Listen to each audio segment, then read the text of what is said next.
Human digestive system मतलब मानव में पाचन तंत्र। तो मानव में जो पाचन तंत्र है तो उसके अंतर्गत बहुत सारे अंग आते हैं। आप देखेंगे बहुत सारे अंग हैं, जैसे ओसोफेगस हो गया, गॉल ब्लैडर हो गया, आपका large intestine, liver, oral cavity, फिर उसके बाद pancreas, parotid gland, small intestine, spleen and stomach. तो चलिए हम सबसे पहले आपको एक एक करके सारे पार्ट्स को दिखाते हैं कि कैसे कैसे जो इसके डाइजेस्टिव सिस्टम के जो ऑर्गन होते हैं वो कैसे कैसे प्रेजेंट होते हैं। तो चलिए सबसे पहले एक एक अंग को हम आपको दिखाते हैं। तो सबसे पहले जब हम भोजन को ग्रहण करते हैं तो किसके द्वारा करते हैं? मुख के द्वारा, मतलब माउथ। तो सबसे पहले मेरा आएगा माउथ मतलब ओरल कैविटी। तो आप देखेंगे ओरल कैविटी जिसको बोलते हैं मुख गुहा।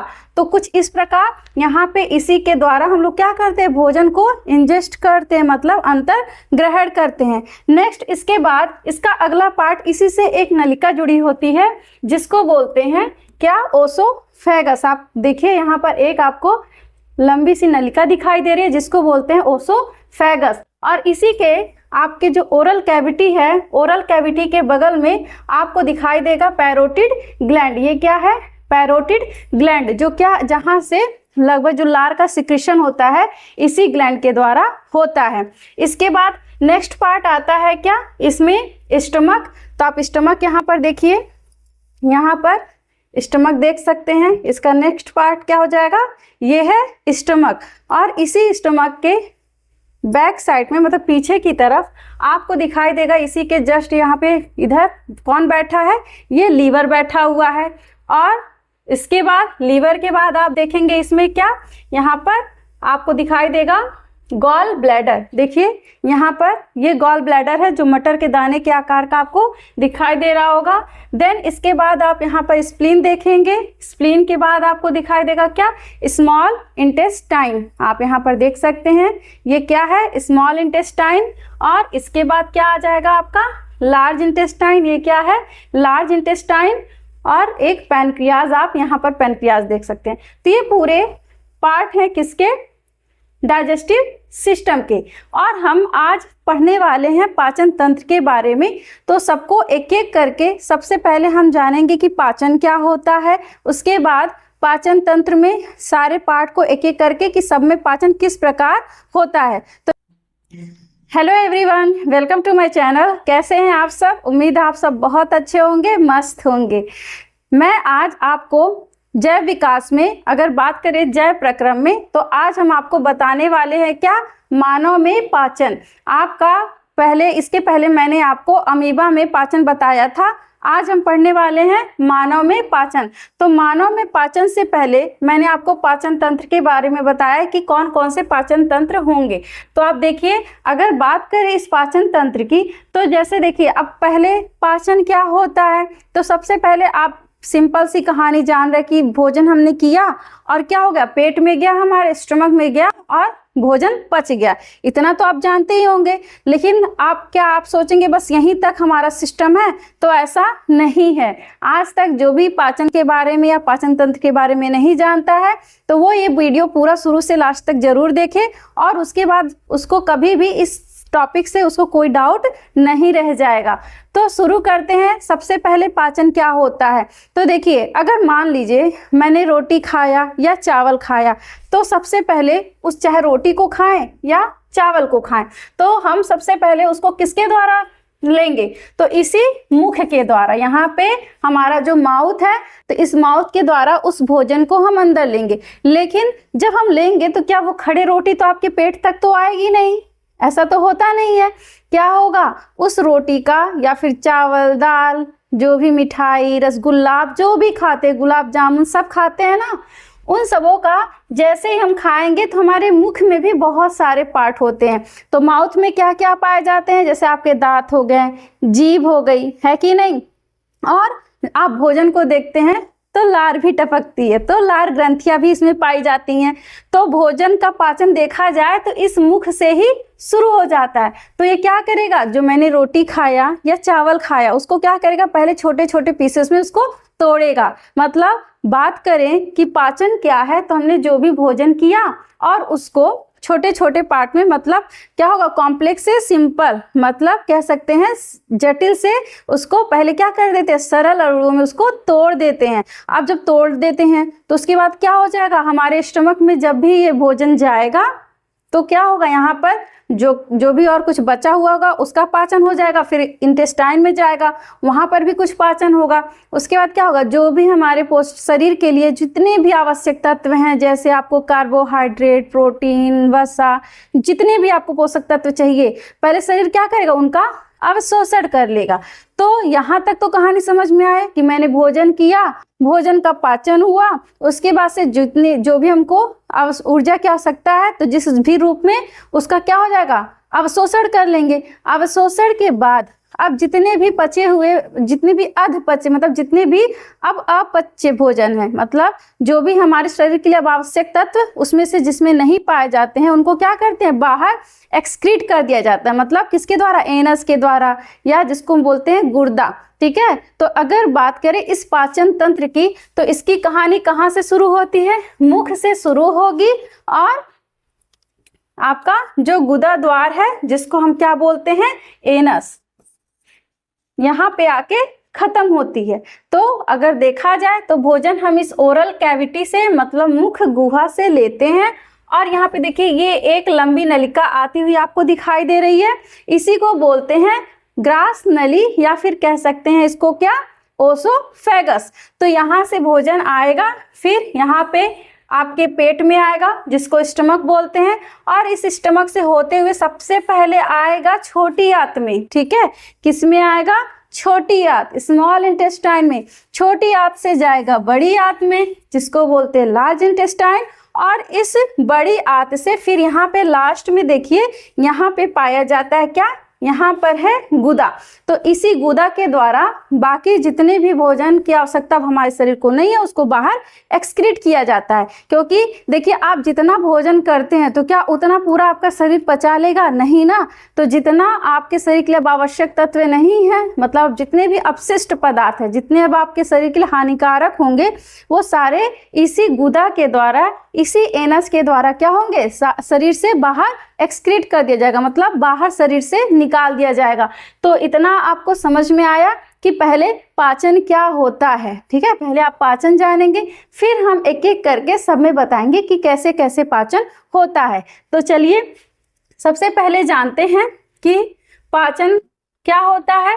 तो अब देखिए बात करें पाचन की, तो पहले हमको किसमें पढ़ना है, आपके सिलेबस में, हाई स्कूल के सिलेबस में क्या है, मानव में पोषण, मतलब न्यूट्रिशन इन ह्यूमन। तो अगर बात करें भोजन के पाचन के लिए तो उसके कई स्टेप आते हैं। तो क्या क्या है, सबसे पहले हम क्या करेंगे, भोजन को ग्रहण करेंगे। तो इसको हम अंतर्ग्रहण भी लिख सकते हैं, क्या बोलेंगे, अंतर्ग्रहण, मतलब इंजेक्शन। तो आपने मिठाई उठाया और क्या किया, माउथ में, मतलब हाथ से उठा के सबसे पहले कहाँ डाला, मुख में डाला। तो वो क्या हो गया, अंतर्ग्रहण, मतलब अंदर लेना, किसी भी भोजन को अंदर लेना, वही होता है अंतर्ग्रहण। तो ये पहला स्टेप है, याद रखिएगा, ये सारे स्टेप जरूर याद रखिएगा कि अगर बात करें भोजन के पाचन में तो कौन कौन से क्रिया इन्वॉल्व होते हैं, कौन कौन सी क्रिया शामिल होती है। तो सबसे पहले होगा हम भोजन का अंतर्ग्रहण करेंगे। अब जब मैंने भोजन ले लिया, मुंह में आया, और पाचन वहीं से शुरू हो जाता है, क्योंकि दांत क्या करेंगे, उस भोजन को छोटे छोटे पीसेस में तोड़ देंगे। तोड़ने के बाद आपको पता है भोजन को देख के क्या होता है, लार का सिक्रीशन होता ही होता है। अब क्या होगा, वो लार क्या करेगा, उस भोजन में लिपट जाएगा, उसको थोड़ा सा लसीला टाइप का चिपचिपा बना देता है।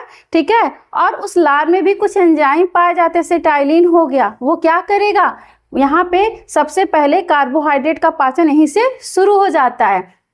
अब जब ये भोजन को छोटे अणुओं में जब ये टूट गया, अब नेक्स्ट स्टेप क्या होगा, अवशोषण होगा।